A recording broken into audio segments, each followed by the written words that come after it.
Hello everyone, तो आप लोग कैसे हैं। उम्मीद है कि अच्छे होंगे। आज हमारे यूट्यूब चैनल प्रीति एमएनसी क्लास पे आप सबका स्वागत है। आज हम क्लास 12th के हिंदी के ऑब्जेक्टिव क्वेश्चन लाए हैं, तो आप लोग शुरू से अंत तक देखिएगा।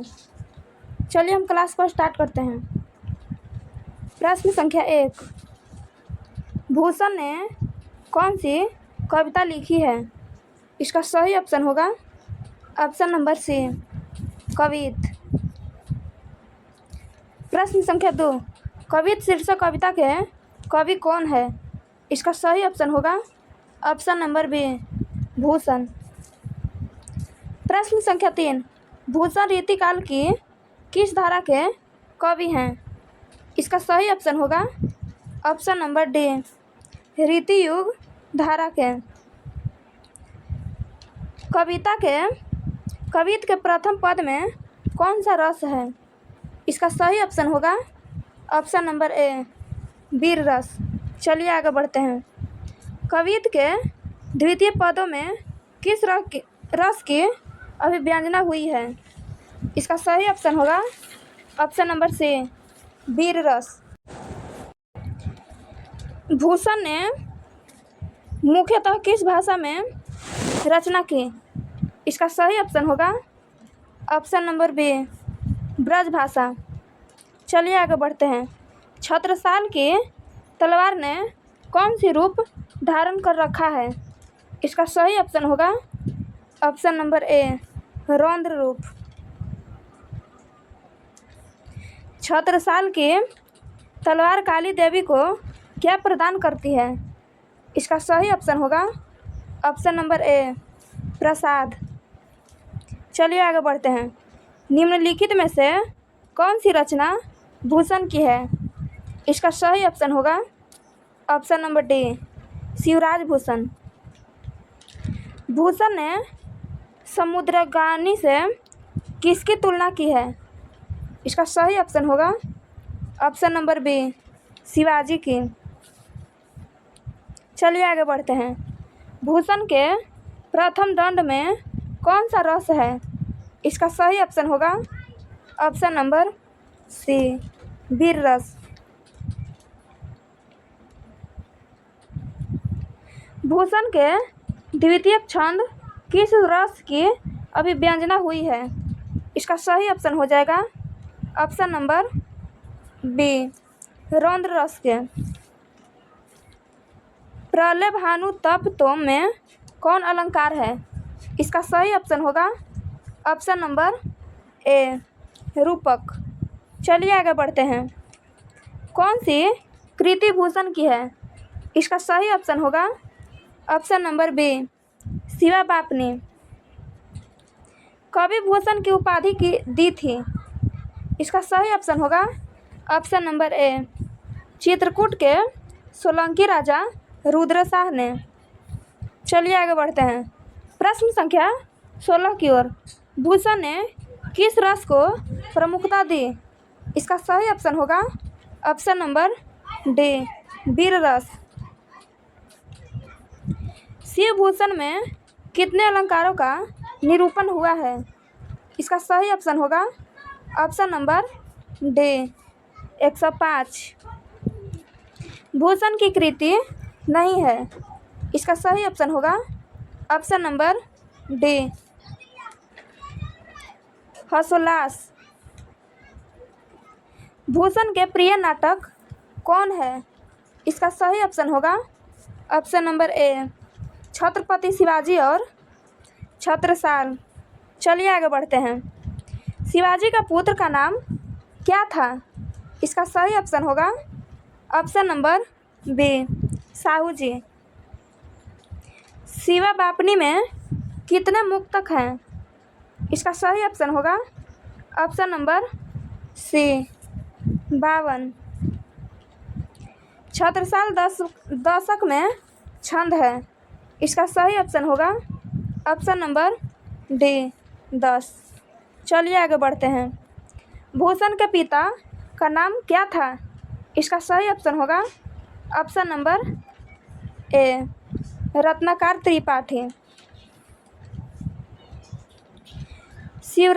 शिवराज भूषण किसकी कृति है?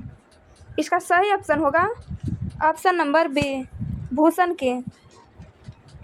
भूषण किस काल के कवि थे? इसका सही ऑप्शन होगा ऑप्शन नंबर सी रीतिकाल के। शिवबापनी में कितने मुक्तक हैं? इसका सही ऑप्शन होगा option number B 52।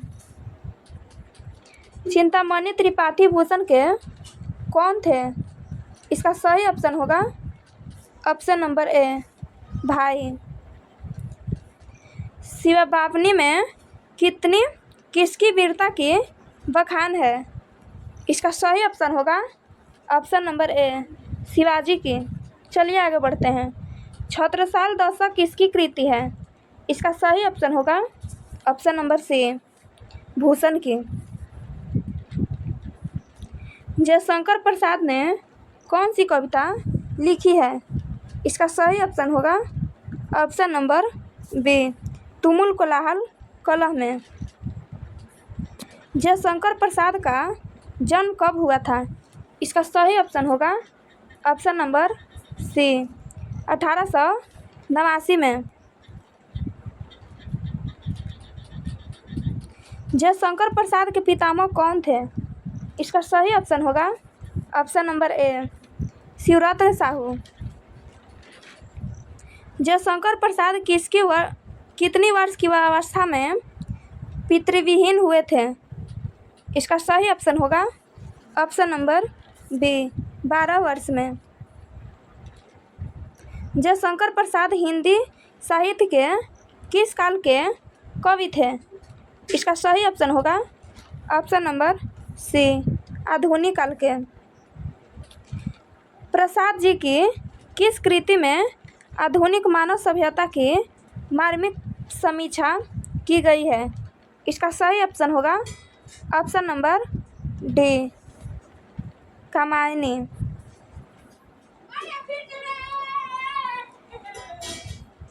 Kamayani Prasad ji की किस प्रकार की कृति है? इसका सही ऑप्शन होगा ऑप्शन नंबर बी प्रबंधन काव्य। जयशंकर प्रसाद की कौन सी कृति नहीं है? इसका सही ऑप्शन होगा ऑप्शन नंबर सी महाराजा मानसिंह। कौन सी रचना जयशंकर प्रसाद की नहीं है? इसका सही ऑप्शन होगा ऑप्शन नंबर बी सूरसागर। कौन सी रचना जयशंकर प्रसाद की है? इसका सही ऑप्शन होगा ऑप्शन नंबर सी कंकाल। मनुष्य का शरीर क्यों थक जाता है? इसका सही ऑप्शन होगा ऑप्शन नंबर ए मन को चंचलता से। तुमुल कोलाहल कलह में प्रसाद जी की किस रचना से ली गई है? इसका सही ऑप्शन होगा ऑप्शन नंबर सी कामायनी से। चलिए आगे बढ़ते हैं। सजल जलपात में कौन सा अलंकार है? इसका सही ऑप्शन होगा ऑप्शन नंबर ए रूपक। मैं उषा की ज्योति में कौन सा अलंकार है? इसका सही ऑप्शन होगा ऑप्शन नंबर बी अनुप्रास। चाँद को किसके लिए तरसती है? इसका सही ऑप्शन होगा ऑप्शन नंबर सी स्वाति नक्षत्र की पहली बूंद के लिए। जयशंकर प्रसाद ने किस भाषा में काव्य रचना की है? इसका सही ऑप्शन होगा ऑप्शन नंबर बी खड़ी बोली। इनमें से कौन सी पुस्तक प्रसाद जी की है? इसका सही ऑप्शन होगा option number A Iravati. Jaishankar Prasad की कौन सी कृति अपूर्ण है? इसका सही ऑप्शन होगा ऑप्शन नंबर सी इरावती। प्रसाद रचित महाकाव्य का नाम क्या है? इसका सही ऑप्शन होगा option number B Kamayani. Jaishankar Prasad की सफलतम नाटक कृति है? इसका सही ऑप्शन होगा ऑप्शन नंबर 3 ध्रुव स्वामी। आज का क्लास हम यहीं पे समाप्त करते हैं।